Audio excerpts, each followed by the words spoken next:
Antarctica is the largest source of fresh water on Earth. Most of it is locked up in glaciers, and some of it is floating in the sea. In 2015, NASA reported that the Antarctic ice sheet had a net gain of 112 billion tons of ice a year from 1992 to 2001, and a net gain of 82 billion tons of ice per year from 2003 to 2008.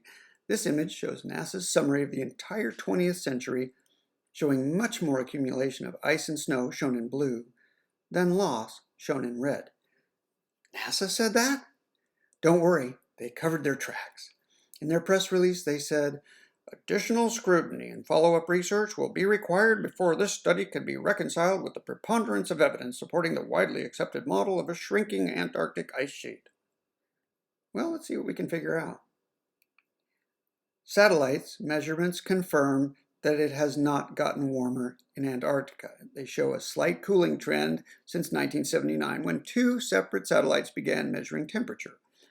Because the average temperature at the South Pole is minus 49 degrees Celsius, you might hear about a warm day in January once in a while, but you may not hear about the coldest days in August. Satellites provide the best data. Antarctica is not warming. Here's a reconstruction of Antarctica's average temperature from ice cores. Temperatures go up and down. If you want to announce that Antarctica is warming, just start your graph in 1950. Just show that to the public and not the information from before. But look at the vertical axis. The total variance is just 1 degree centigrade over the past 200 years. And that's the variance. There is no trend. This image of sea ice extent is from April 2020. Now, the sea ice extent is roughly where it has been for the last 40 years. It's well within the normal range. But sea ice doesn't matter, and here's why. The press often shows dramatic pictures of ice calving from glaciers, splashing into the ocean. They tell us it's because temperatures are rising. That's not what's happening. A glacier starts as snowfall high in the mountains and makes its way over thousands of years to the sea. You're looking at the end of a conveyor belt driven from far away as more snow slides into the valley from above. What causes the ice to fall into the water is pushing. When you see active calving, that's the result of the entire glacier flowing from mountains to the sea.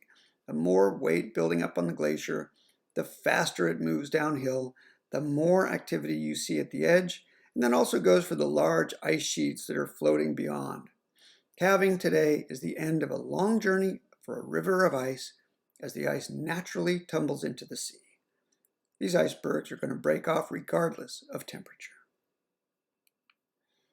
This is from an ice core studying how the ice in Antarctica has grown and shrunk over the past 800 years. Images of glaciers breaking off to the sea helped Al Gore sell his movie and get a Nobel Prize. But a look at the data shows that Antarctica doing the same thing it always has for thousands and probably millions of years. Sensational stories of Antarctica melting and disappearing are a case of base rate neglect and cherry-picking the start point. If you don't know the background rate, you might think a local trend will continue. It's hard to judge what the press feeds us without the proper context.